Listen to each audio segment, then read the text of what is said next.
योग दर्शन की 257वीं कक्षा है।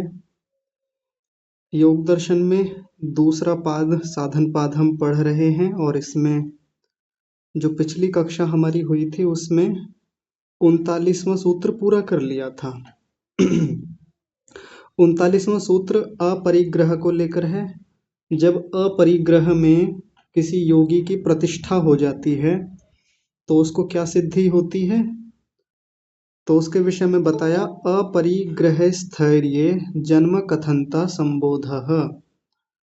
अपरिग्रह में प्रतिष्ठा होने पर जब व्यक्ति उत्तम रीति से अपरिग्रह का पालन करता है तो जन्म के विषय में उसके मन में प्रश्न उठते हैं और वो उस प्रकार के बोध को भी प्राप्त होता है, सम्यक बोध होता है उन चीजों का। और वो किस प्रकार के प्रश्न उसके मन में आते हैं तो उसमें व्यास भाष्य में हमने देखा, ऐसा व्यक्ति विचार करता है कि मैं कौन था, कैसा था, मेरा स्वरूप कैसा था, मैं भविष्य में कैसा हो जाऊंगा, कौन होऊंगा मैं, या मेरे जन्म किस प्रकार से होंगे, आत्म स्वरूप क्या है, मेरा स्वयं का स्वरूप कैसा है, कैसा हो जाएगा। यानी कुल मिलाकर के स्वयं के बारे में चिंतन करता है। ये महर्षि व्यास जी ने यहाँ पर कहा। अब इसमें किसी को बड़ा सामान्य लग सकता है कि ये कौन सी बड़ी बात है, कोई बड़ी बात थोड़ी दिखती है, इसमें सिद्धि कहाँ है, इसमें ऐसा कौन सा महान इसको उपलब्धि प्राप्त हो गई, ऐसा लग सकता है किसी को। जैसे इसमें कुछ बातें मैं आपके सामने रखता हूँ, फिर आपके भी विचार रखेंगे इसमें। इसमें कहा कि अपरिग्रह में प्रतिष्ठा होने पर, यानी जो व्यक्ति चीजों का कम उपयोग करता है, साधन कम है जिसके पास, उसी को तो अपरिग्रही मानते हैं हम। पीछे की परिभाषा को थोड़ा ध्यान से देखेंगे। अपरिग्रही व्यक्ति का मतलब ये नहीं है कि बिल्कुल कम चीजें रखेगा, गरीब रहेगा, उसके पास कोई वस्तु नहीं रहेगी, ऐसा नहीं था। यानी वो व्यर्थ की चीजों में भागने से बचता है, वो चीजों में अर्जन दोष देखता है, रक्षण दोष, संग दोष, क्षय दोष, हिंसा दोष, उनको देख करके कम वस्तुओं का सेवन करता है, कम वस्तुओं का संग्रह करता है। ऐसे व्यक्ति को अपरिग्रही कहते हैं।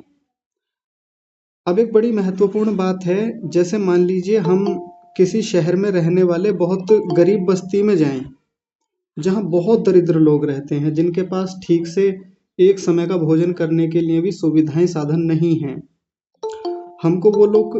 हमको ऐसे लोग बहुत अपरिग्रही दिखाई देंगे, हमको लगेगा कि इनसे बड़ा अपरिग्रही तो कोई नहीं है।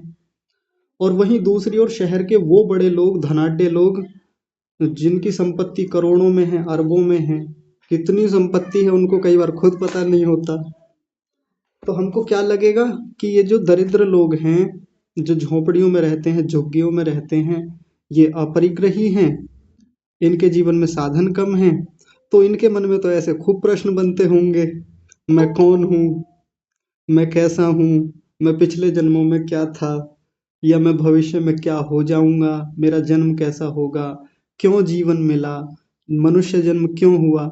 ऐसे प्रश्न इन लोगों के मन में ज्यादा आने चाहिए।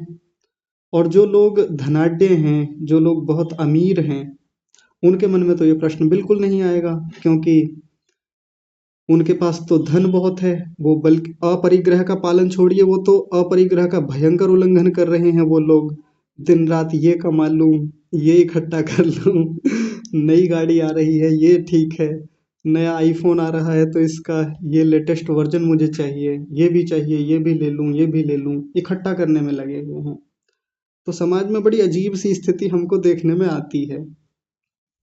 जब हम इन सामान्य लोगों के पास जाकर के बात करेंगे, जैसे जो अत्यंत दरिद्र लोग हैं, अत्यंत गरीब हैं, उनके पास जाके बात करें कि क्या आपके मन में ऐसे प्रश्न उठते हैं, मैं कौन हूँ, यानी जन्म के बारे में, जन्म कथनता संबोधः, ऐसा बोध होता है आपको, ऐसा जन्म के बारे में विचार उठते हैं मन के भीतर। और ज्यादातर लोगों को हम देखेंगे कि उनमें से कोई भी व्यक्ति स्वीकार नहीं करेगा कि उनको ऐसे प्रश्न मन में आते हैं। और वहीं ऐसे काफी सारे लोग मिल जाएंगे जिनकी अरबों की संपत्ति है, जिनका बहुत बड़ा व्यापार है, बहुत बड़ा व्यापार, इतनी संपत्ति है कि उनको स्वयं अंदाजा नहीं है उसका कि मेरे पास संपत्ति कितनी है। और एक समय के बाद आकर के वो व्यक्ति अपने उस घर को छोड़ करके निकलता है, सन्यासी बन जाता है। कई बार जैन साधु बनते देखे जाते हैं बड़े बड़े लोग। कितने बड़े बड़े लोग बड़ी नौकरियों को छोड़ करके वृंदावन में जाकर के बस गए, स्वामी प्रेमानंद जी महाराज के भक्त बन गए, छोड़ के आ गए हैं। बहुत है उनके पास, या बहुत था उनके पास। तो बड़ी अजीब सी स्थिति समाज में दिखती है। तो ये जो मन में ऐसा संशय आता है समाज के व्यवहारों को देख करके, लोगों के व्यवहार को देख करके, इसमें वास्तविकता क्या है? ऋषि ने जो सिद्धांत यहाँ सूत्र के माध्यम से दिया, या महर्षि व्यास जी ने ये व्याख्या की है, ये तो सही है। अब इसी के हिसाब से हमको उदाहरण लेकर के व्याख्या करनी पड़ेगी, चीजों को देखना पड़ेगा। किसी व्यक्ति के पास धन कम है, पैसा कम है, संपत्ति कम है, इसका ये मतलब बिल्कुल नहीं है कि वो जन्म के बारे में सीरियस हो जाएगा। उसके मन में जन्म को लेकर के प्रश्न उठेंगे ही, ये बिल्कुल आवश्यक नहीं है। और कोई व्यक्ति बहुत धनाढ्य है, बहुत धनवान व्यक्ति है, तो उसके मन में ये आएगा ही नहीं। और कई बार ऐसे सूत्र की व्याख्या करते हुए लोग कह देते हैं कि जो लोग कमाने में लगे हुए हैं, जिनका एक एक मिनट अपने बिजनेस में, अपनी नौकरी में, धन कमाने में, इकट्ठा करने में लगा हुआ है, उनके मन में तो ये प्रश्न कभी बनते ही नहीं है, क्योंकि समय ही नहीं है उनके पास। और बात एक अंश में ठीक भी है। जब व्यक्ति अपने साथ बैठेगा ही नहीं, जब स्वयं से बात नहीं करेगा, विचारेगा ही नहीं, तो इस प्रक्रिया में आगे नहीं बढ़ पाएगा। और ज़्यादातर लोगों के साथ होता भी ऐसा ही है। अब इसका सीधे मतलब धन के ज़्यादा होने या ना होने से नहीं है। एक व्यक्ति ने जीवन में खूब कमाया या कम कमाया, जितना भी उसका सामर्थ्य था उसने कमाकर देख लिया खूब। अब उसको एक समय पर जाकर लगा कि भाई बहुत कमाया, इस समाज के लिए, संसार के लिए, धर्म के लिए बहुत काम किए। तो वो व्यक्ति जब एकांत में बैठता है, अपने साथ विचार करता है, ध्यान से समझेंगे, जब वो विचार करता है, आत्म भाव में जिज्ञासा करता है, जो इसमें लिखा हुआ भी है, तब उसके मन में ऐसे प्रश्न धीरे धीरे आगे बढ़ेंगे। नहीं तो सामान्य रूप से तो मान लीजिए हमारे परिवार में, हमारे रिश्तेदारों में किसी की मृत्यु हो जाए तो जाना ही पड़ता है हमको। अब जब हम जाते हैं तो वहाँ लोगों को रोते देखते हैं, बिलखते देखते हैं, श्मशान घाट तक जाते हैं, और मन में प्रश्न हमारे आ ही जाता है। थोड़े बहुत एक दिन के लिए, कुछ घंटों के लिए हम गंभीर हो ही जाते हैं। सामान्य रूप से ये प्रश्न सबके जीवन में एक दो बार आ ही जाता है। ऋषि इसकी ओर इशारा बिल्कुल नहीं कर रहे। ऐसे तो कितने लोगों के भीतर हल्का फुल्का वैराग्य जागता रहता है जीवन में, उसकी बात नहीं है, क्योंकि वहाँ मृत्यु वाले स्थान से हम हट करके आ गए, फिर से अपने जीवन में जाकर के वैसे ही घुल मिल गए। बात है कि जब व्यक्ति के मन में वो प्रश्न उठें तो लंबे चलें, उन पर गंभीरता से उसका विचार चलना चाहिए कि आखिर इतने जीवन में मैंने इतनी वस्तुएं इकट्ठी की, इतना पैसा कमाया, नई नई चीजें मैंने जुटाई, खूब भोगों को भोग कर देख लिया, हाथ कुछ लगा नहीं। आखिरकार इतना कुछ करके मिला क्या? क्या मेरा वास्तविक प्रयोजन पूरा हुआ? मैं कौन हूँ? मैं वास्तव में ये शरीर हूँ या आत्मा हूँ, या केवल शरीर ही हूँ? अच्छा, हम में से ज्यादातर लोगों के मन में ये प्रश्न उठते नहीं होंगे। आध्यात्मिक लोगों के भी एक समय के बाद उठने बंद हो जाते हैं, क्योंकि उनको एक कंसेप्चुअल क्लियरिटी है, हम तो आत्मा हैं। ध्यान से समझेंगे, हमको लगता है कि ये बात तो उनके बारे में बोली जा रही है जिनको, जो आध्यात्मिक नहीं है, जो सांसारिकता में उलझे हुए हैं। हमको तो स्पष्टता है इस विषय में, हम तो आत्मा हैं, ये शरीर हमारा साधन है, हम तो बढ़िया से उपयोग कर रहे हैं, ऐसा लगता है हमको। लेकिन आप ध्यान से विचार करके, आत्म विश्लेषण अभी करके देखिए, अभी जिस समय आप कक्षा में मेरी बात सुन रहे हैं, क्या सुबह उठने से लेकर रात्रि में सोने तक हमारे मन में ये वृत्ति, ये विचार चलता है कि मैं एक आत्मा हूँ, मैं इस शरीर से पृथक एक चेतन सत्ता हूँ, शरीर मेरा साधन है, इस शरीर के उत्तम संचालन के लिए, शरीर की रक्षा के लिए मैं कर्म कर रहा हूँ, अंततः तो मैं एक आत्मा हूँ, अंततः तो मुझे मुक्ति की ओर बढ़ना है, अंततः तो मुझे कुछ और चाहिए। ये शारीरिक, ये जो सांसारिक साधन है, ये तो केवल बाहर के उपयोग के लिए हैं, जीवन चलाने के लिए हैं। विचार कीजिए, क्या हमारे मन में वास्तव में ये प्रश्न आता है? क्योंकि शुरू शुरू में जब व्यक्ति आध्यात्म में नहीं होता, अध्यात्म से दूर होता है, और वो अपरिग्रह का पालन करे, तो उसके मन में ये प्रश्न बड़ी तेजी से आते हैं। तो कितने लोग तो गंभीर हो जाते हैं उसी समय, गंभीरता में आध्यात्मिक सही रीति से जाते हैं, सही रीति से ठीक से पढ़ेंगे, ठीक से स्वाध्याय करेंगे, एक अच्छे गुरु का चयन करेंगे, चुनाव करेंगे और विधिवत उत्तम रीति से अध्यात्म के रास्ते पर आगे बढ़ते हैं। लेकिन हमारे साथ समस्या ये है, ना हमने ठीक से स्वाध्याय की एक प्रक्रिया को पकड़ा, न साधना की एक सही रीति को पकड़ा, न हमने अपने जीवन में किसी उत्तम योग्य गुरु को पकड़ा। है नहीं हमारे जीवन में कोई उत्तम गुरु जो हमको अध्यात्म के रास्ते पर अंगुली पकड़ के चलना सिखा दे, है नहीं।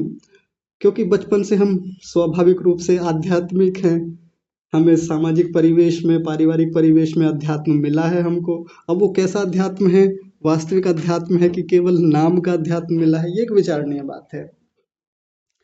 हम अपने बच्चों को जब किसी कंपटीशन की तैयारी कराते हैं या हम खुद भी किसी कंपटीशन या किसी परीक्षा के लिए, किसी इंस्टीट्यूशन के लिए कुछ देखते हैं, हम कोशिश करते हैं कि अच्छा टीचर देखें, हम किसी बड़े संस्थान का चयन करें, ऐसा ही देखते हैं। बढ़िया से बढ़िया टीचर जिसने सिलेक्शन दिए हों, जिसने अच्छे से पढ़ाया हो, ऐसा कौन सा इंस्टीट्यूशन है, कौन सा कॉलेज है जो अच्छे से नौकरियां देता है, जिसमें से बच्चे निकल के प्लेसमेंट लेते हैं, यही देखते हैं। लेकिन अध्यात्म के रास्ते में हम इस मामले में हमेशा कमजोर रहे हैं। हमने कोई ऐसा इंस्टीट्यूशन, कोई ऐसा टीचर, कोई मेंटर, कोई गुरु, मार्गदर्शक आज तक चुना नहीं है और बस हम जिधर मन हुआ है उधर जा रहे हैं। तो ऐसे प्रश्न जो कभी उठे थे, मैं कौन हूँ, मैं क्या हूँ, जन्म का उद्देश्य क्या है, जन्म क्यों होता है, इनके सामान्य उत्तर तो हम सबको पता है। जैसे ये प्रश्न मैं आपके सामने रखूं तो ज़्यादातर सब लोग इनके उत्तर बता देंगे और कहेंगे सामान्य बात है, इसमें कौन सी बड़ी उपलब्धि अपरिग्रह के पालन करने वाले को हो गई, ये तो कोई बड़ी बात नहीं है। लेकिन प्रश्न कभी ना कभी हमारे मन में भी उठे होंगे, उन प्रश्नों पर हम गंभीर कितने दिन रहे, ये एक विचार की बात है। कितने महापुरुषों के जीवन को उठाकर देखें, जैसे महात्मा बुद्ध को ले लें, महावीर स्वामी जी के जीवन को लें, ऋषि दयानंद के जीवन को लें, अनेक महापुरुष हुए हैं जिनके जीवन में ये प्रश्न गंभीरता से आए, गंभीरता बनी और ऐसी गंभीरता बनी कि वो गंभीरता जब तक बनी रही, तब तक बनी रही जब तक कि उन्होंने उस लक्ष्य पर ठीक ठाक स्थितियां नहीं बना ली। ऐसा नहीं कि वो प्रश्न उठे और तात्कालिक रूप से बने और छूट गए। आपको एक बड़ी रोचक बात बताता हूँ, आप विचार कीजिएगा इस बात को सुन करके। अभी लगभग एक सप्ताह पहले की बात है, हमारे रिश्तेदार में किसी की मृत्यु हुई, जो वैदिक हैं, जो मेरा भतीजा है, उनकी मौसी जी की मृत्यु हुई। तो वो कहने लगा, चाचा जी क्या हुआ। मैंने उसको बताया, वो 5.5 साल उसकी उम्र है, केवल 5.5 साल। तो मैंने बताया, भैया आपकी मौसी जी खत्म हो गई, उनकी मृत्यु हो गई। तो बच्चे को क्या पता, वैदिक ने मुझसे पूछा, चाचा जी क्या मैं भी मर जाऊंगा। ऐसे ही पूछा उसने, चाचा जी क्या मैं भी मर जाऊंगा। हम दोनों का एकांत में वार्तालाप चल रहा था, बात चल रही थी। अब बच्चे को क्या बताएं, थोड़ा असमंजस होता ही है। मैंने कहा हाँ बिल्कुल, आप भी मर जाएंगे, मैं भी मर जाऊंगा, ये परिवार में जितने लोग दिख रहे हैं सब मर जाएंगे, सब खत्म हो जाएगा एक ना एक दिन। अब कोई हमारी बात को सुने तो बड़ा अजीब लगेगा। ऐसी बात बच्चों के सामने, है ना, अजीब तो लगता ही है। लेकिन अब बच्चा है, सामान्य रूप से एक प्रश्न उसके मन में बना, अब उसका जितना समाधान जिस अंश में हो सकता था किया, लेकिन 1-2 मिनट के बाद वो बात भूल गया। अब उसको कुछ याद नहीं, अब तक भी कुछ याद नहीं कि ये मृत्यु क्या होती है, कौन मरा कौन गया।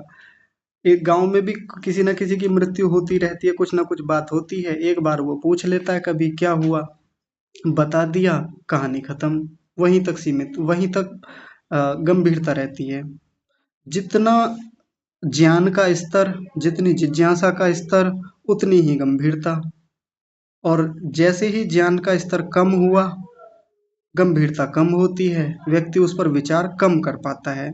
और वो स्थितियां केवल बच्चे की नहीं हैं, वो स्थितियां केवल श्मशान वैराग्य वाली नहीं हैं कि श्मशान घाट में गए थे, किसी को जलते मरते देख लिया तो थोड़ी देर के लिए गंभीर हो गए, वापस आए तो वैसी ही स्थिति हो गई। ये स्थिति हम सबकी है। आज जब हम सामान्य जीवन जी रहे हैं, बढ़िया जीवन जी रहे हैं, एक ठीक ठाक लाइफ स्टाइल हमारा है, तो ये प्रश्न हमारे मन में बनता नहीं है। कारण जीवन में अपरिग्रह नहीं है। देखिए, बहुत महत्वपूर्ण बात है। जब व्यक्ति बड़ी व्यवस्थाओं को छोड़ करके धीरे धीरे जीवन से खराब चीजों को, बेकार चीजों को, अनावश्यक चीजों को निकालता है, यानी अपरिग्रह का पालन करता है, मन में ये प्रश्न उठने स्वाभाविक हैं कि मैं कौन हूँ? क्या जीवन इसीलिए मिला है कि इन्हीं में लगे रहें?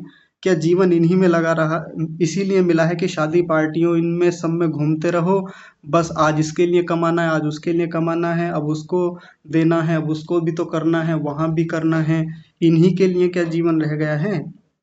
हटता है व्यक्ति वहां से, धीरे धीरे विचार गंभीर होता है, गंभीरता में साधना में गंभीरता बनती है फिर, और उसके जीवन में स्पष्टता से दिखता भी है वो।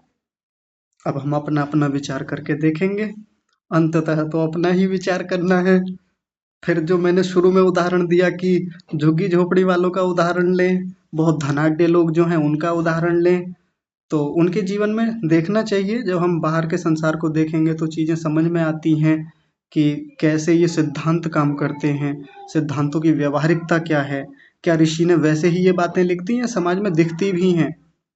तो हम जब औरों के जीवन को भी टटोल कर देखेंगे, और मुख्य रूप से जब हम अपने जीवन को देखेंगे, तब बात समझ में आएगी कि विषय बहुत गंभीर है। जन्म के विषय में विचार तो बनता है हमारा, निश्चित रूप से बनता है।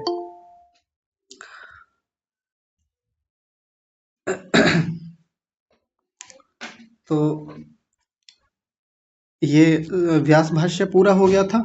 इस पर आप लोगों ने विचार भी किया होगा, या पिछले पाठों को लेकर आपका विचार रहा होगा। यदि किसी के कोई प्रश्न है, कोई बात समझ में ना आई हो, तो आप पूछ सकते हैं। हाथ खड़ा कीजिए और पूछिए। जी बताइए। हाँ, प्रतिभा सिंह जी, आप बोलिए। प्रणाम आचार्य जी। प्रणाम जी। आचार्य जी, इससे रिलेटेड नहीं है, लेकिन आपने जो प्रश्न पूछा था कि कितने प्रकार के दुख होते हैं, जी तो वो 3 प्रकार के आपने बताया था। भौतिक, अधिदैविक और आध्यात्मिक, और एक शायद ताप दुख बताया था क्या आपने? जी मैं कंफ्यूज थी, तो मैंने तो 3 में क्लिक किया, लेकिन मुझे लगा कि शायद ताप दुख भी आपने बताया था। हाँ जी, ठीक है, इसको तो आप हाँ ठीक है, आचार्य इसका जी, एक रिक्वेस्ट है, हाँ बोलिए। इसको आप एक दिन एक्सप्लेन कर दीजिएगा बढ़िया से, फिर से ये दुखों को। अभी कर देता हूँ, संक्षेप में कर देता हूँ। जी, ठीक है धन्यवाद। जी। अभी कल रात्रि में मैंने एक क्विज बनाया, क्विज यानी जैसे व्हाट्सएप का चैनल है या व्हाट्सएप के ग्रुप हैं, तो उन पर क्विज बनती है, पोल भी बनता है। वहाँ मैंने एक प्रश्न डाला कि योग दर्शन के अनुसार दुख कितने प्रकार के होते हैं। ये प्रश्न किसी को लग सकता है अरे बहुत आसान है, इसको पूछने में ऐसी कौन सी बड़ी बात है, हमको तो पता है। दुख 3 प्रकार के होते हैं, कोई कह रहा है 4 प्रकार के होते हैं। मैंने 3 विकल्प दिए कि दुख 3 प्रकार के होते हैं, दूसरा विकल्प था 4 प्रकार के होते हैं, और तीसरा विकल्प था 5 प्रकार के होते हैं। और वो क्विज ऐसा है कि यदि आपने एक बार क्लिक कर दिया, फिर आप अपने मंतव्य को बदल नहीं सकते। आपने जो विकल्प चुन लिया, वो ऐसा क्विज है वहां पर। वो व्यवस्था ऐसी है, टेक्नोलॉजी ऐसी है। तो कितने सारे लोगों ने गलत उत्तर दिया, और मुझे आश्चर्य इस बात की है कि योग दर्शन की कक्षा में जुड़ने वाले आप लोगों में से कई लोगों ने गलत उत्तर दिया है। 35 लोगों ने 3 प्रकार के दुख लिखे हैं वहां पर, यानी उस पर क्लिक किया है, और 19 लोगों ने सही उत्तर दिया है, यानी दुख 4 प्रकार के हैं। और 7 मनुष्य तो ऐसे हैं जिन्होंने दुखों को 5 प्रकार से भी वहां पर क्लिक किया है। मतलब बहुत अजीब, पढ़ करके मुझे खुद लगा कि कितनी अजीब स्थिति है। सच में बहुत अजीब बात है ये। चलिए, काफी सारे लोग बाहर से भी उत्तर दे रहे थे जो योग दर्शन की कक्षा में नहीं जुड़ते, तो समझ में आता है कि चलो उन्होंने योग दर्शन नहीं पढ़ा, तो ऐसे बहुत सारे लोग हैं। लेकिन घोर आश्चर्य की बात, और मेरे लिए तो और भी, मेरे लिए कम से कम शर्म जैसी बात ये थी कि ज़्यादातर लोगों में, अपनी कक्षा के लोगों ने दुखों को 3 प्रकार से वहाँ पर क्लिक किया है कि दुख 3 प्रकार के होते हैं योग दर्शन के अनुसार। पूरे योग दर्शन में अभी तक जितना हमने पढ़ा है, दुख 3 प्रकार के होते हैं, ऐसा कहीं नहीं लिखा। 3 प्रकार के दुख कहीं नहीं बताए हैं। जिसको आप कह रहे थे आध्यात्मिक, आधि दैविक, आधि भौतिक, हाँ संकेत के रूप में पीछे आया है, वो एक बात अलग है। लेकिन मुख्य रूप से जिस गंभीरता में जाकर के दुखों को 4 प्रकार से बताया, अभी इसी द्वितीय पाद में पढ़ के आए हैं। परिणाम दुख, ताप दुख, संस्कार दुख, गुण वृत्ति विरोध दुख, ये 4 प्रकार के दुख। कितने दिन लगाए हैं? 1 सप्ताह से ज़्यादा उन दुखों को एक्सप्लेन करने में लगा हमारा। आसान नहीं होता उन दुखों को समझना, मैंने बोला था इतना आसान नहीं है। दिमाग खराब हो जाता है दुखों को समझने में ही। और आप में से ही कई लोग कह रहे थे कि इनको बताइएगा कक्षा में। आप सोचिए, जिन दुखों को लेकर के लगभग 1 सप्ताह चर्चा की, अब आप कह रहे हैं कि इनको दोबारा बताइएगा। मुझे कोई समस्या नहीं दोबारा बताने में, आप 2 बार पूछ लीजिए, 10 बार पूछ लीजिए। लेकिन मैं बस यही कहूँगा कि जिस समय कक्षा में हम चर्चा कर रहे थे, तब आप कहाँ थे? विचार कीजिए। और फिर वही बात आती है, जिस विषय के प्रति गंभीरता नहीं होती तो फिर यही हालत होती है हमारी।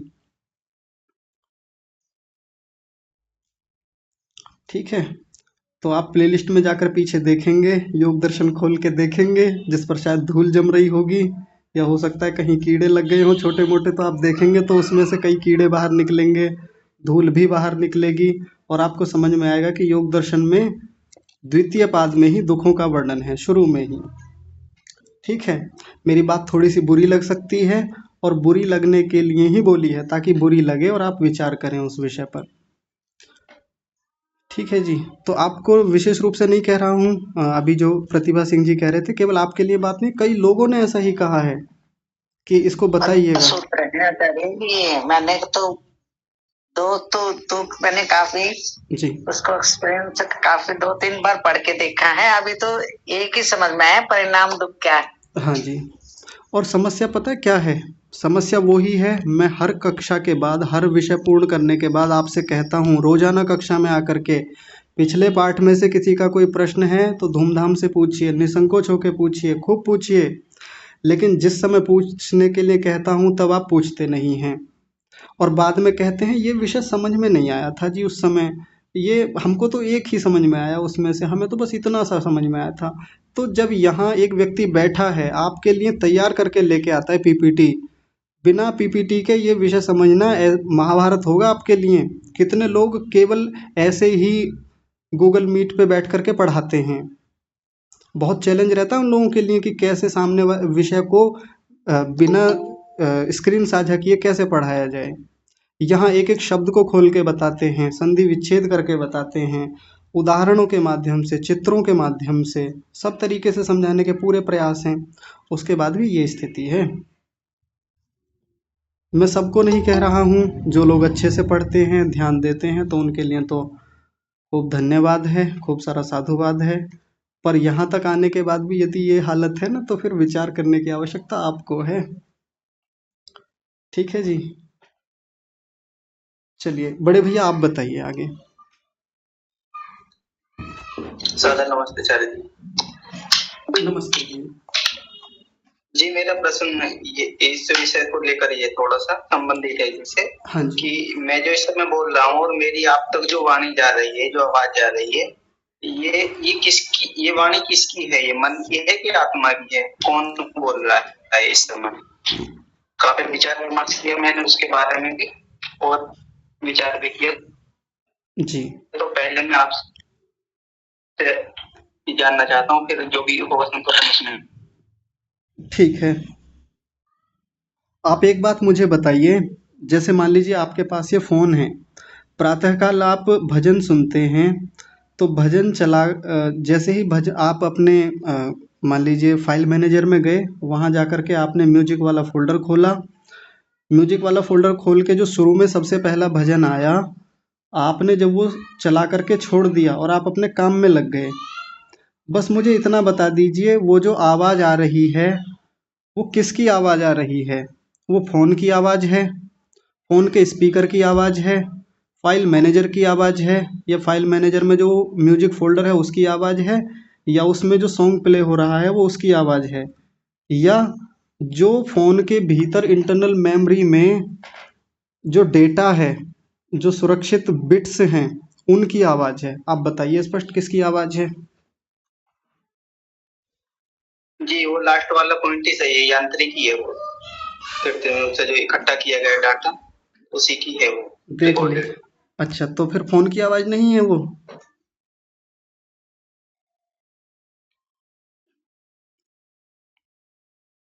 फोन मतलब भी उसमें काम कर रहा है, ठीक है। वो मैकेनिज्म चल रहा है उसका, हाँ, और स्पीकर लेकिन की आवाज नहीं जो है? रिकॉर्डिंग उसमें की है।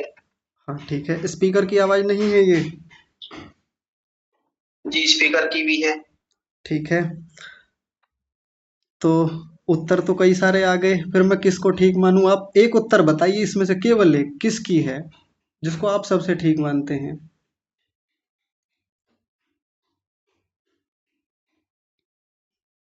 उस जिस कलाकार की जिसकी आवाज में रिकॉर्डिंग की गई है उसका संग्रहित डाटा कह सकते हैं जी, एक प्रकार हाँ, से। डेटाबेस में जो है वो, जो इस समय फाइल के सॉफ्टवेयर में बिट्स के रूप में है, बाइट्स के रूप में है, मेगाबाइट्स के रूप में है, उसकी आवाज़ है, आप उसको कह रहे हैं। बिल्कुल अंदर सूक्ष्मता में सॉफ्टवेयर के रूप में जाकर के आपने उसको उत्तर दिया है। जबकि बाहर जब लोग व्यवहार करते हैं तो क्या कहते हैं? फोन में से आवाज आ रही है, स्पीकर की आवाज है, ऐसा बोलते हैं। या कोई सीधे सीधे गा रहा है तो कहते हैं जी ये सिंगर की आवाज है, ये माइक की आवाज है, ये उस स्पीकर की आवाज है, ऐसा बोलते हैं। तो जब हम बोल रहे हैं, जैसा आपका प्रश्न था, अब उस पे आते हैं। जब आप बोल रहे हैं, मैं बोल रहा हूँ, तो मेरी जो आवाज आप तक जा रही है, ये कौन बोल रहा है? अब अंततः जाएंगे, सूक्ष्मता में जाएंगे तो एक ही उत्तर आएगा कि आत्मा की आवाज है। आत्मा ही विचार करता है, आत्मा ही इच्छा करता है, आत्मा का ही एक प्रकार से आदेश है, जो आगे का पूरा मैकेनिज्म इसमें जुड़ा होता है, जिसमें मन को आदेश दिया जाता है, जिसमें मन वाणी के साथ जुड़ता है, यानी वाग इंद्रिय से जुड़ता है, और वो पूरा एक तंत्र जो नाभि में से शब्द उठ करके ऊपर आता है, जिसमें पूरा फंक्शन है, जो वर्णोच्चारण शिक्षा में ऋषि ने पूरी एक व्यवस्था लिखी है कि नाद कहाँ से उत्पन्न होता है, शब्द कहाँ से उत्पन्न होता है, कैसे कैसे ये हमारे शरीर के अलग अलग तंत्रों से उठ करके तब मुख से बाहर आता है। तो ये पूरा एक मैकेनिज्म है, एक व्यवस्था है। कहने को मुख को भी कह देंगे कि आवाज़ तो मुख से आ रही है, कहने को तो कह देंगे मन से आ रही है, कहने को तो और भी बहुत सारे उत्तर दिए जा सकते हैं कि नाभि से आवाज़ आ रही है, नाभि से ही शब्द उठता है। लेकिन सूक्ष्मता में जाकर के, जैसे आपने एक गाने के बारे में, भजन के बारे में उत्तर दिया, वैसे कहेंगे कि आत्मा की आवाज़ है, आत्मा से ही आती है। ठीक है जी। जी धन्यवाद। मुख्य रूप से आत्मा को ही कहेंगे उसमें। हाँ जी बिल्कुल, चेतन होने से वही करने वाला है, करता वही है। जी मैंने इस पे विचार भी किया था थोड़ा सा कि जैसे हम मृतक व्यक्ति के साथ में अपनी तुलना करें चेतन लोग की, तो स्वयं तो उसमें कोई हलचल नहीं है, इंद्रियां भी काम नहीं कर रही हैं और कोई व्यवहार भी नहीं हो रहा है। जी और जब वो चेतनता रहती है, उसी के रहने से ही सारी इंद्रियां जो भी व्यवहार होते हैं उसी के रहने से होते हैं। जी तो मुख्य रूप से तो अंततः जाकर तो आत्मा ही उसमें दृष्टिगोचर होता है। जी। बाकी तो इंद्रियां मन आदि जो जड़ हैं वो सब उसमें सहायक बनते हैं जी, ऐसा मैंने विचार किया था। हाँ जी ठीक है। और जी धन्यवाद। हाँ ठीक है, चलिए, संगीता काम्बोज जी हैं, आप बताइए।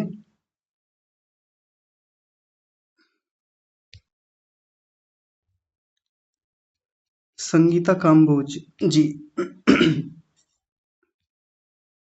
चलिए ठीक है, हो सकता है अनुकूलता ना हो। चौधरी साहब आप बताइए। जी आचार्य जी सादर नमस्ते। नमस्ते जी। आचार्य जी थोड़ा सा जरा स्पष्टता चाहूंगा। जी अभी जो दुखों की बात हो रही थी, जो 4 तरह के दुख इसमें दिए गए हैं, जी यहाँ पर जिक्र आया है विवेक इनका, यानी कि योगी लोगों का, जी। कि ये योगी लोगों को सुख में भी दुख दिखाई देता है। हाँ जी ये चारों के चारों में जो आया है सर्वे विवेकिना, जी तो ये जो 4 दुख आए हैं, जो विवेकी लोग जो है जिनको आभास होता है, जी। और एक जो सामान्य मनुष्य है, तो इसमें जरा थोड़ी सी स्पष्टता चाहिए। प्रश्न को एक बार स्पष्ट कीजिए आप।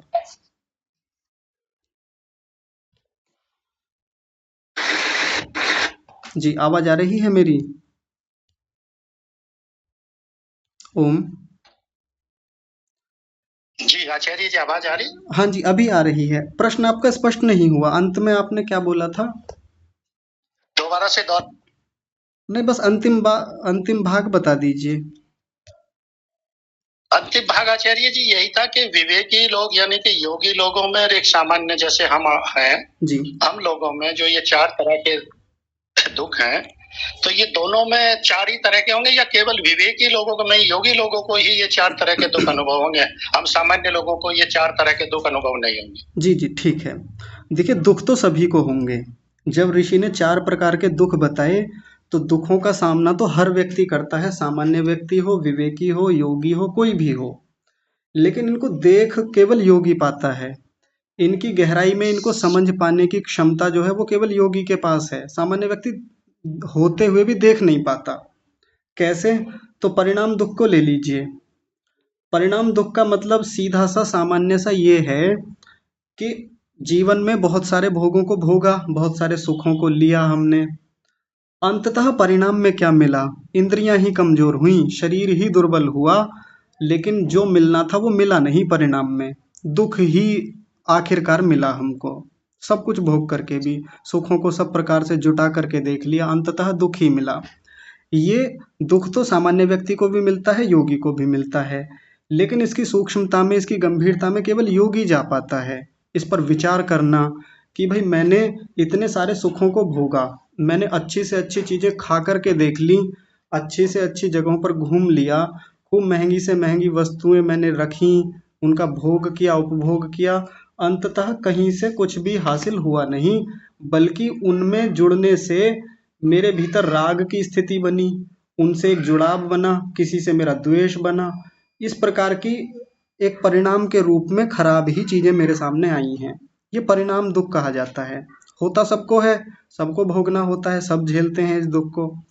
लेकिन योगी देखता है, योगी गंभीरता से विचार करता है, हमेशा उसका अवलोकन बना रहता है, इसलिए वो इसको समझ पाता है। ऐसे ही ताप दुख है। ताप दुख का मतलब ये हुआ कि जब हम सुखों को भोगते हैं तो सुखों को भोगने की प्रक्रिया में कर्म भी करते हैं, चीजों को इकट्ठा किया जाता है, भोगों को जोड़ा जाता है। और जब इस जोड़ने की प्रक्रिया में हम कुछ कर्म कर रहे होते हैं तो कर्माशय बनता है। सामान्य व्यक्ति का भी कर्माशय बनता है। कर्माशय बनेगा तो भोगने के लिए अगले जन्मों में फिर आना पड़ेगा। नई जाति, नई आयु, नया भोग, बार बार वो जाति आयु भोग का लंबा चक्र, जन्म मृत्यु का चक्र लंबा चलता रहेगा। ये ताप दुख कहलाता है। मैंने इनको सब चीजों को बहुत खोल करके बताया था पीछे। तो ये सामान्य व्यक्ति को भी ये दुख होता है, योगी को भी होता है। सामान्य व्यक्ति देख नहीं पाता इस चीज को दूर तक, उसकी दूरदृष्टि होती नहीं है कि मैं जो कर्म कर रहा हूँ, चाहे अच्छा कर्म कर रहा हूँ चाहे बुरा कर रहा हूँ, जन्म तो होगा, फिर भी इससे कर्माशय तो फिर भी बनेंगे, फिर से जन्म लेने के लिए आना पड़ेगा। ये ताप दुख है। योगी इस पर गंभीरता से विचार करता है, इसलिए सकाम कर्म करने से बचता है, निष्काम कर्मों की ओर बढ़ता है जिनसे कर्माशय न बने। अगला है संस्कार दुख। ये भी सुख काल में होता है। जब व्यक्ति चीजों को इकट्ठा करता है, सुखों को भोगता है, नए नए संबंध लोगों से जोड़ता है, किसी भी प्रकार से कुछ भी होता है, तो उन कर्मों को करने से, उन वृत्तियों के बनने से, लोगों के जुड़ने से राग के संस्कार, द्वेष के संस्कार, अविद्या के संस्कार ये गहरे होते चले जाते हैं, जो जन्म जन्मांतरों तक बने रहते हैं। और नया जन्म होने में इन संस्कारों की बड़ी भूमिका होती है, बल्कि इनकी ही सबसे ज़्यादा भूमिका है। संस्कार और जटिल होते चले जाते हैं, जो और बंधन में ले जाते हैं, और गहरे बंधन में ले जाते हैं। सामान्य व्यक्ति को भी ले जाते हैं, योगी को भी ले जाते हैं। सामान्य व्यक्ति संस्कारों को पकड़ नहीं पाता, संस्कारों पर विचार तक नहीं करता। योगी इन सब संस्कारों पर तो गंभीरता से विचार करता है कि हर कर्म के पीछे संस्कार जरूर बन रहा है, हर वृत्ति को करने के पीछे संस्कार की एक बड़ी भूमिका है। तो वो कोशिश करता है कि खराब संस्कार ना बने, अच्छे विद्या युक्त संस्कार बनते रहें, मुक्ति से, अध्यात्म से युक्त संस्कार बने, इस पर काम करता है। और गुण वृत्ति विरोध दुख तो योगी को जीवन भर रहता है, योगी चाहकर भी नहीं हटा सकता। यानी जो वृत्तियों में आपस में, गुणों की वृत्तियों में आपस में जो विरोध होता है, सत्वगुण रजोगुण के विरुद्ध है, और आपस में तमोगुण से भी ये विरुद्ध हैं, उनके होने से जो दुख हमेशा रहता है उसको तो कोई नहीं हटा सकता। लेकिन योगी का इस पर भी विचार बना रहता है। सामान्य व्यक्ति पीड़ित तो होता है लेकिन देख भी नहीं पाता। तो ये 4 प्रकार के दुख हैं जो सुख काल में योगी को दिखते हैं। सबसे रोचक बात यह है, दुख के समय नहीं, सुख के समय ही योगी को दिख रहे होते हैं। दुख में तो दुख सबको दिखता है, लेकिन सुख काल में भी जो दूरदृष्टि रखता है वो योगी यानी वो विवेकी ही होता है। ठीक है जी। जी आचार्य जी, तो ये तो आचार्य जी फिर चारों के चारों आध्यात्मिक वाली कैटेगरी में आ जाएंगे। हाँ, ले सकते हैं आध्यात्मिक में भी, पर यहाँ जो एक क्लासिफिकेशन ऋषि ने किया है चार दुखों के रूप में, वो अलग शैली से है। कई बार लोग उनमें डालने का प्रयास करते हैं कि अध्यात्म में डालें इनको, आदि भौतिक में डालें या आदि दैविक में डालें, तो अपने हिसाब से करते ही हैं, स्पष्टता से नहीं कर सकते उसमें। पर जी जी ठीक है। आचार्य जी, एक ये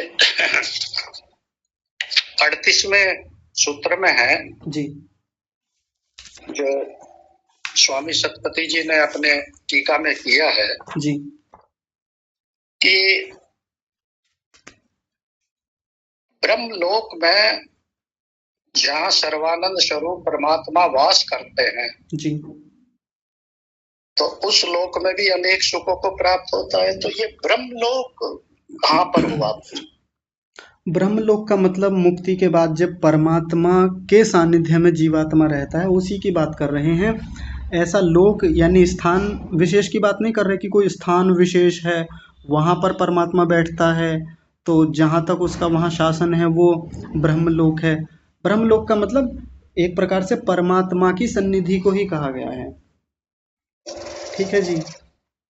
क्योंकि ये स्वामी जी ने ब्रह्मचर्य वाले उसमें प्रकरण में दिया है कि ब्रह्मचर्य के जो फल बताए हैं, जी जी उसमें एक ये मेरे ख्याल से महाभारत का वो है, भीष्म जी युधिष्ठिर जी से कहते हैं, तो ये 3 श्लोक हैं। हाँ जी देख लिया मैंने।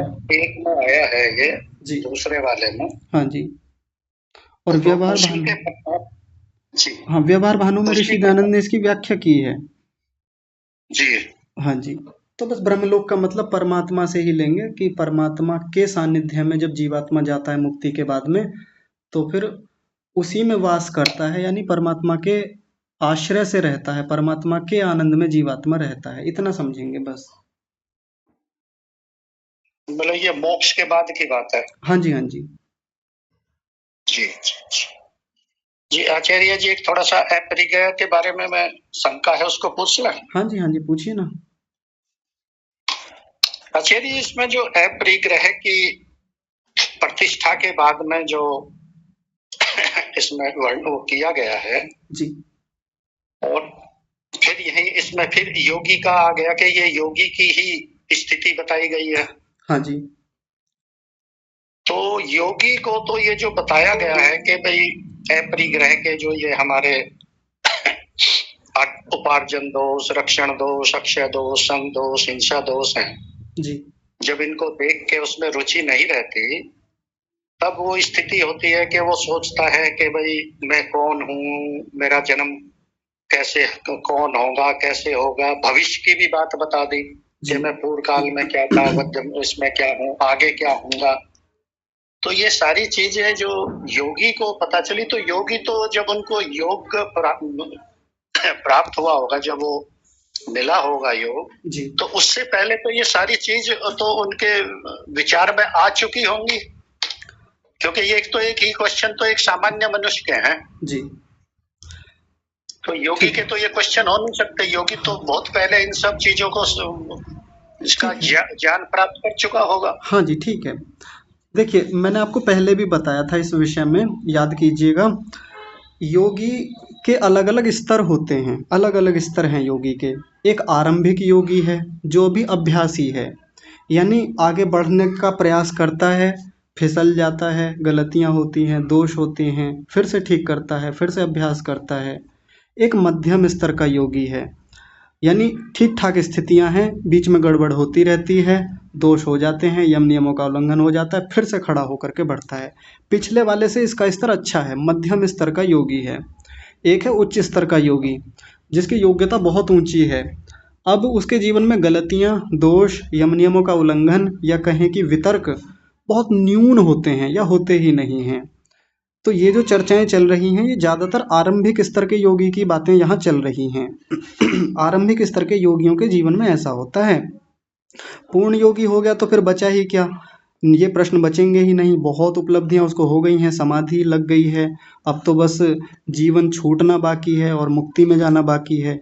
तो पूर्ण योगी को यहाँ नहीं लेंगे, योगियों के अलग अलग स्तर हैं, उन पर जाकर विचार करेंगे। तो यहाँ आरंभिक योगी के बारे में ये बात कही जा रही है। बात समझ में आई जी? जी जी आचार्य जी। हाँ जी, ठीक ठीक है। है आचार्य जी, भूत काल की तो आगे भी चर्चा आएगी विभूति कांड में, जी जो विभूति वाले उसमें साधन में, पर ये भविष्यत वाली जो चीज यहाँ पर लिखी गई है कि वो भविष्य की भी जान लेता है, ये तो हमने अब तक जितना पढ़ा है पहली बार ये प्रकरण आ रहा है। इसमें जरा थोड़ा सा कुछ विस्तृत रूप से बताएंगे क्या? जी, जान लेता है ऐसा कहीं नहीं लिखा अभी तक। देखिए, वो ये सोचता है कि मैं भविष्य में क्या हो जाऊंगा, कथम वा भविष्यामः, मैं भविष्य में कैसा हो जाऊंगा। यानी सामान्य रूप से जैसे हमारे मन में भी प्रश्न आता है कि मैं भविष्य में, मेरा पता नहीं कहाँ जन्म होगा, पता नहीं मैं अगले जन्म में मनुष्य भी बन पाऊंगा या नहीं बन पाऊंगा। यानी भविष्य के बारे में विचार कर रहा है। भविष्य को जान लिया है ऐसा नहीं लिखा है यहाँ पर। भविष्य में मेरी क्या स्थितियां होंगी, क्या जीवन मिलेगा, किस लोक में जीवन मिलेगा, मनुष्य ही बनूंगा कि कोई जीव जंतु के रूप में जन्म होगा, मुक्ति होगी कि नहीं होगी। तो भविष्य का विचार कर रहा है और ये विचार उठ रहे हैं, जान रहा है ऐसा बिल्कुल नहीं लिखा यहाँ पर। ठीक है जी। तो इसका आचार्य जी अपरिग्रह से क्या संबंध हुआ? अपरिग्रह से बताया तो बिल्कुल सीधा संबंध है। जब व्यक्ति जीवन में बहुत सारी चीजें इकट्ठी कर चुका, जैसे मान लीजिए एक व्यक्ति ने खूब कमाया, करोड़ों अरबों की संपत्ति उसके पास इकट्ठी हो गई। केवल मैं एक उदाहरण दे रहा हूँ, ये सामान्य व्यक्ति के साथ भी हो सकता है। अब जब खूब इकट्ठा कर लिया और जीवन में खूब अनुभव ले लिए, खूब सुखों को भोग लिया, अब उसको लगता है कि भाई इनसे हटना चाहिए, जो 60 की आयु में जाकर ज़्यादातर होता है लोगों के साथ। किसी के साथ जो गंभीर है वो कम आयु में भी हो जाता है। वो सोचता है कि इतना कमा करके मिला क्या मुझको, क्या इसी के लिए जीवन मिला, सब कुछ लगा करके, सब कुछ इकट्ठा करके कुछ भी अपने लिए आज मैं कमा नहीं पाया। आज जब मैं इस स्थिति में हूँ, कोई भी मेरे साथ नहीं है, मैं भीतर से खाली हूँ, मैं भीतर से एक ऐसी स्थिति में हूँ, संतोष है ही नहीं मेरे भीतर, वो सुख की स्थिति आ ही नहीं रही है। तो आखिरकार मैं हूँ कौन, ये जीवन क्यों मिला? सामान्य रूप से ये प्रश्न तो ये उठता है कि ये जीवन क्यों है? क्या ये जीवन इसीलिए है कि बस कमाते रहो, दूसरों के लिए लगाते रहो, कमाते रहो, भोगते रहो? नहीं, ये तो जीवन नहीं है, जीवन कुछ और है। और विचार करता है, धीरे धीरे चीज़ों को हटाना शुरू करता है। भाई बहुत इकट्ठा कर लिया, अब थोड़ा सा कार्यालय से या अपने काम से थोड़ा सा अब हाथ खींचता है व्यक्ति। अब बस अब बहुत हो गया, अब अपने पर काम करना चाहते हैं। जब वो व्यक्ति बाहर से धीरे धीरे हटता है तो अपने साथ बैठता है, एकांत में विचार करता है चीज़ों पर, तब ये प्रश्न गहरे होते चले जाते हैं। और ये हम अपने सबके जीवन में देखते हैं। आप में से भी, आप भी डॉक्टर रहे हैं, एक बहुत लंबा करियर आपका मेडिकल फील्ड में रहा है। तो खैर आप तो बहुत लंबे समय से स्वाध्याय से जुड़े रहे हैं, पर मान लीजिए आपका रिटायरमेंट अभी है, अभी हुआ है। जैसे विनीता माता जी हैं, अभी कुछ दिन पहले रिटायरमेंट हुआ, तो उनके जीवन में तो ये चीज़ें बहुत आग लगाए हुए हैं, बहुत गंभीरता से उनके जीवन में ये सब चल रहा है। मैं कौन हूँ? एक दिन उन्होंने कक्षा में खुद बताया कि रात को 12-12 बज जाते हैं, इन्हीं सब चीज़ों का चिंतन चलता रहता है कि आखिर मैंने इतना जीवन में कमाया, इतना कुछ इकट्ठा किया, इतनी प्रसिद्धि मिली, सब कुछ मिला, मुझे क्या मिला? मैं हूँ कौन? मैं अंततः क्या हूँ? मेरे पास आया क्या? भविष्य में मेरा जन्म होगा कैसे? ये सब प्रश्न बनते ही हैं अलग अलग तरीके से। किसी के जीवन में 1-2 प्रश्न बनते हैं, किसी के में ज़्यादा बनते हैं। तो जब व्यक्ति वहाँ से हटता है, अपरिग्रह की स्थिति में आता है, तब ये प्रश्न उठने स्वाभाविक हैं। ठीक है जी। जी आचार्य जी, धन्यवाद जी ठीक है। विनीता माता जी, आप बताइए। आचार्य जी प्रणाम। प्रणाम जी। आचार्य जी, मेरा अपरिग्रह जो हमने भी टॉपिक खत्म में जो सूत्र खत्म किया जी उस पर थोड़ा चिंतन था कि पैसे, रुपए और वैभव के साथ साथ क्या वैचारिक अपरिग्रह भी उचित नहीं है? क्योंकि विचार जितना ज्यादा उथल पुथल रहेंगे, विचार जितना ज्यादा भौतिकता और सांसारिकता रहेगी, हम अध्यात्म की तरफ आगे बढ़ ही नहीं सकते और अपने बारे में सोच ही नहीं सकते कि हम क्या थे या क्या है, आगे जाके क्या होंगे, है ना? जी या हमारा भविष्य कैसा हो, तो क्या ये उचित है, सही है? हाँ बिल्कुल। इस पर तो जब अपरिग्रह वाला प्रसंग चल रहा था तो मैंने बोला भी था कि हम अपने जीवन से वस्तुओं को तो हटा देते हैं, धन संपत्तियों से तो काफ़ी हद तक पीछा छुड़ा लेते हैं, लेकिन विचारों से पीछा छुड़ाना एक बड़ा चैलेंज है व्यक्ति के लिए। और बेकार की बातों में, ऊल जलूल बातों में, बेकार की चीज़ों में ध्यान बहुत रहता है। और ध्यान से सुनिएगा, एक बहुत रोचक विषय बताता हूँ। कई लोगों को थोड़ा सा हो सकता है कड़वाहट जैसी महसूस हो इस बात को सुन करके। जैसे कोई भी प्रसंग चल रहा है यहाँ योग दर्शन में, ये दुखों वाला ही प्रसंग था, तो एक दो लोगों ने ये कहा, मुझे याद नहीं रहता, ये हम योग दर्शन पढ़ रहे हैं, आप बहुत बढ़िया पढ़ाते हैं, आपसे बढ़िया कोई नहीं पढ़ाता, आप ऐसा करते हैं, आप वैसा करते हैं, बहुत प्रशंसा करेंगे मेरी आकर के, लेकिन हमें याद नहीं रहता, हम याद नहीं रख पाते योग दर्शन के इन विषयों को। अच्छा, मैं उनसे पूछूं, जैसे कोई मान लीजिए कोई स्त्री है कक्षा में और वो कहती हैं कि मुझे याद नहीं रहता। अगर मैं उनसे पूछूं कि आपकी ननद से आज से 5 साल पहले जो लड़ाई हुई थी तो उन्होंने आपको क्या क्या बोला था, उस लड़ाई में कौन कौन सी बातें याद दिलाई थी, यथावत बता देंगी, पंक्तिशः शब्दशः बता देंगी, अक्षरशः बता देंगी, ऐसा ऐसा बोला था मुझको। और मैं उनसे पूछूं कि जिस समय आपका विवाह हुआ था आज से 20 साल पहले, तो किस किस ने आपको क्या क्या दिया था, आपको वो मुंह दिखाई में किसने कितने पैसे दिए, किसने क्या उपहार दिया, सारा बता देंगी विधिवत, विवाह के समय क्या क्या हुआ था, सारी बातें उनको यथावत याद हैं। कहाँ से कितना दहेज आया, कहाँ से कितना किसने कितना विदाई में दिया, कितना कुछ किया, कौन सा रिश्तेदार रूठ गया था, कौन से विवाह में इनके आए नहीं थे, ये किसके में गए, इन्होंने किसके लिए कितना किया, उसने मेरे लिए बिल्कुल नहीं किया। ये व्यर्थ की बातें, भाई व्यर्थ की बातें मैं उस सेंस में कह रहा हूँ, आध्यात्मिक व्यक्ति के दृष्टिकोण से किसी के लिए बहुत ज़रूरी बातें हो सकती हैं, याद रहती ही हैं अपने जीवन में, अच्छे समय सबको याद रहते हैं, रखने भी चाहिए। लेकिन अभी मैं उस दृष्टि से कह रहा हूँ, जब ये शिकायतें करते हैं कि मुझे योग दर्शन याद नहीं रहता, मुझे सिद्धांतिक बातें याद नहीं रहती, पढ़ाते तो आप बहुत बढ़िया हैं, बात है चीज़ों के महत्व को समझने की, हमारे जीवन में उस चीज़ की इम्पोर्टेंस क्या है। जिस चीज़ को हम अपने जीवन में महत्वपूर्ण मानते हैं उसको खूब याद रखते हैं, खूब याद रहता है। ननद को अपनी भाभी की कही हुई सब बातें याद रहती हैं और भाभी को अपनी ननद की, सास की, ससुर की सब बातें याद रहती हैं। भाई को भाई का हर व्यवहार याद रहता है, इसने मुझे वो बोला था, इसने उस दिन ऐसा कर दिया था मेरे साथ। बेकार की, व्यर्थ की, ऊल जलूल, मूर्खतापूर्ण बातें तो हमको खूब याद रहती हैं, शास्त्र की बातें याद नहीं रहती। तो ये जो मन के भीतर इतना कुछ भर रखा है वैचारिक रूप से, वो अच्छी चीज़ों को नहीं आने दे रहा है।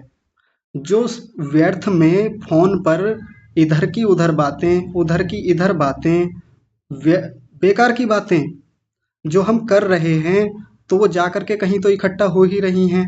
मन के भीतर एक असीमित भंडार है कि जिसमें चीज़ें अनंत रूप से जा सकती हैं, लेकिन कुछ तो ऐसा है मन के भीतर, जब खराब खराब चीज़ें ही मन के भीतर जाएंगी, बेकार की सांसारिक बातें ही जाएंगी, तो बताइए आध्यात्मिक बातों के लिए, सही बातों के लिए मन के भीतर कितनी जगह रह जाएगी। मन की भी एक सीमा है, कहीं तो जा कर के रुकेगा, कहीं तो जा कर के उसमें स्पेस भरेगा। तो ये जो व्यर्थ की चीज़ों के लिए, व्यर्थ के विचारों के लिए, व्यर्थ की बातों के लिए हमने मन को लगाया हुआ है, जीवन को लगाया हुआ है, ये अपरिग्रह का उल्लंघन नहीं तो क्या है।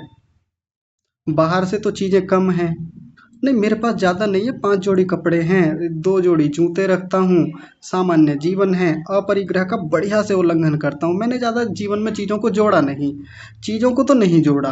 आपने अपरिग्रह का बाहर से वस्तुओं के रूप में तो खूब अच्छे से पालन किया, लेकिन आंतरिक स्तर पर, वैचारिक स्तर पर जो फालतू के विचार, बेकार की बचपन तक की बातें, युवावस्था तक की बातें, किशोरावस्था तक की बातें जो आज तक भर रखी हैं, जिनका कोई मूल्य नहीं है, वो अपरिग्रह का उल्लंघन नहीं तो क्या है बताइए, घनघोर उल्लंघन है।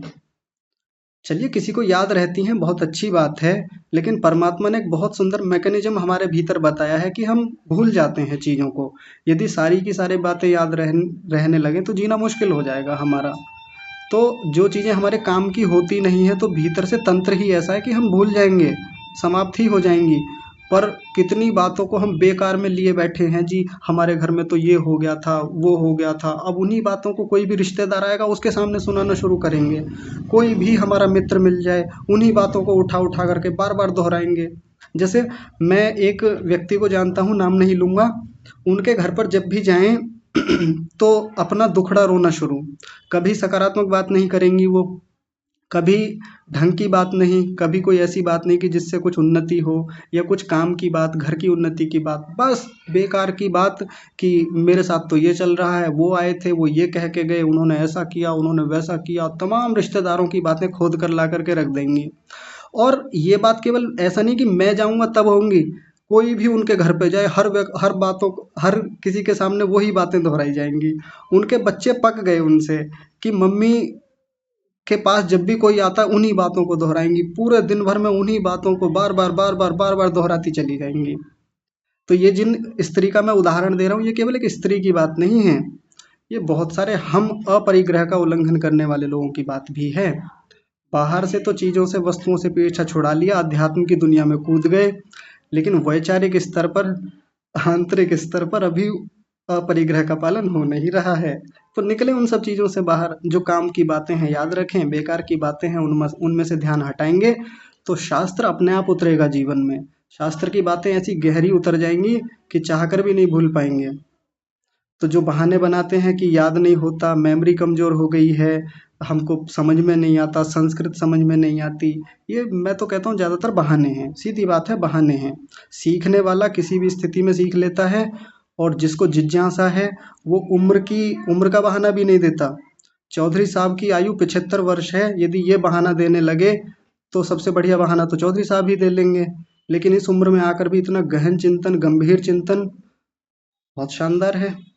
और हम कई कक्षा में ऐसे लोग हैं जो अभी 30-40 के हैं, 35 साल के हैं, तब बहाना दे रहे हैं जी याद नहीं रहता जी, संस्कृत समझ में नहीं आती जी। तो चौधरी साहब से सीखिए, आदरणीय आहूजा जी से सीखिए, 78 साल के हैं। कितने सारे लोग हैं, और 86 साल तक के लोग हैं, 80 साल की माता जी हैं। तो उम्र की भी बात नहीं है, बात है कि हमने अपरिग्रह का उल्लंघन खुद किया है आंतरिक स्तर पर जाकर के। तो आज मैंने, आज के व्याख्यान में, आज की बातचीत में 2 बार आपके सामने कुछ कड़वी बातें रखी हैं। मेरी बातें बुरी लगी होंगी तो मैं क्षमा तो नहीं मांगूंगा, क्योंकि बोली ही बुरा लगने के लिए हैं। विचार कीजिएगा, यदि गलती है वहाँ पर तो ठीक कीजिएगा।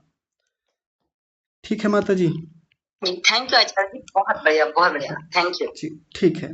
चलिए आज की कक्षा को विराम देते हैं, बहुत समय हो गया है। सभी का जुड़ने के लिए बहुत धन्यवाद। कक्षा को यहीं विराम। आप सभी को सादर प्रणाम।